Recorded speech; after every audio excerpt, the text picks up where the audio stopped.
What is up, disc golfers? Today on Iceberg TV, I have the rarest of the rare Innova Wraiths for you today. There are tons of rare runs of Wraiths. We have the Champ Glow Wraith, we have the 06 Augusta Wraith, and then what we have here is something even completely different from that. We have the Blunt Nose Star BWR Wraith with the InnovaProShop.com stamp. You can see it says BWR on there. Innova ProShop.Innova. This is one run that they did Star BWR, so you could actually differentiate this run, which is not something that Innova or any disc golf company does. But you've probably never heard of them, you've probably never seen one, but I have one here for you today. When I found out this thing existed, I was super pumped, and I had to get my hands on one and throw one, because this is my go-to disc here, covering up my phone number here, hence the weird grip, but custom artwork, beat-in Star Wraith.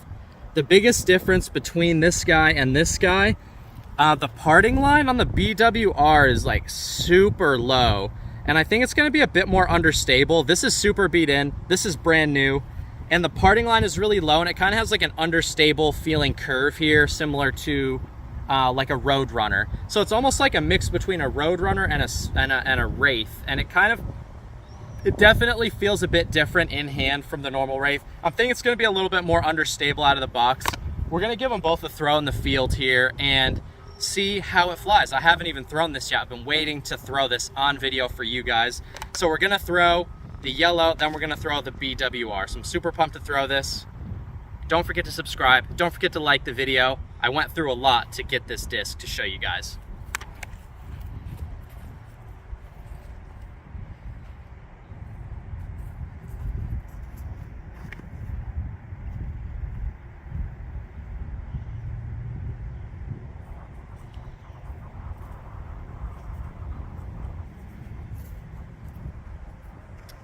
So we got a little bit of a tailwind here, probably threw it a bit too high. Normally that disc is quite understable. We're gonna try and just throw this one nice and hard and flat, see if we can't get it to turn, but I don't know how it's gonna fly. Brand new BWR, never before seen.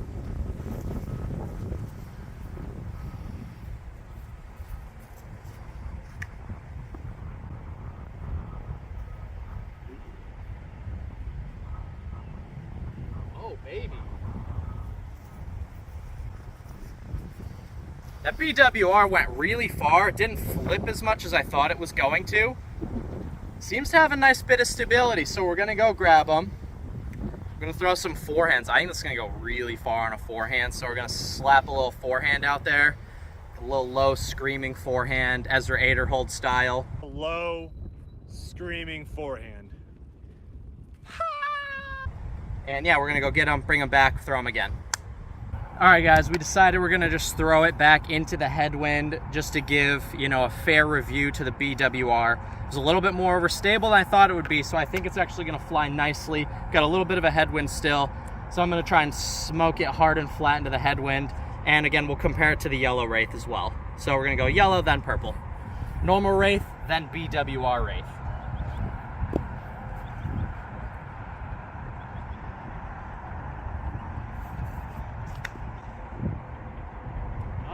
Flippy.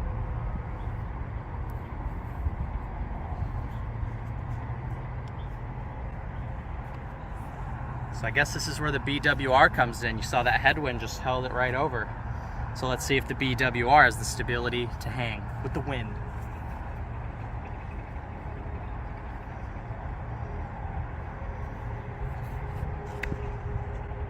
Oh, baby.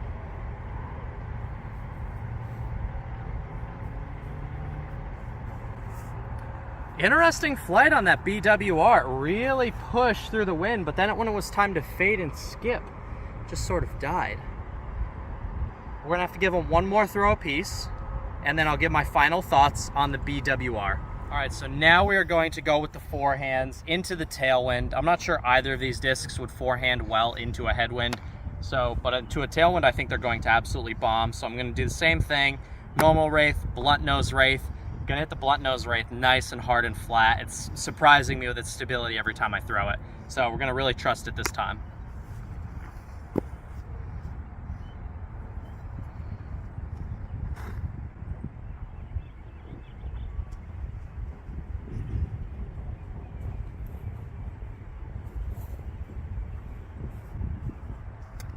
That's just like a nice classic Wraith, like big germ style throw, nice little hyzer flip. And it does what a Wraith should do. Nice slow flip and then fade at the end. It's the perfect Wraith. So now let's see if this can follow suit.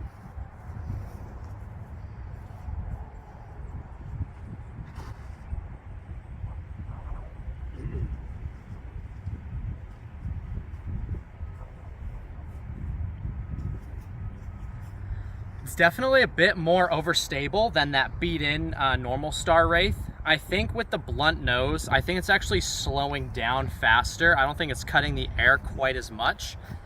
And I can see why this run of Wraith isn't super popular with most of the pros, or maybe people haven't even heard of it, probably because a Wraith's purpose is to go far, and if they made a blunt nose Wraith that goes slightly less far and that's more overstable, you might as well just throw a destroyer.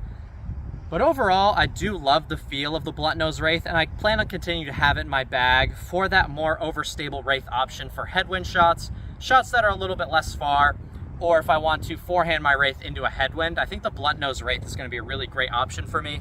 More so, I thought it was just a cool disc because they're so rare and hard to find, and most people have never heard of them. I wanted to raise the blunt nose Wraith awareness to the subscribers of Iceberg TV, just because it's a cool disc, and I think disc golf history is cool, and it's kind of cool to see when they come out with discs, whether they're good or not. It's just cool to be aware of the history of the sport.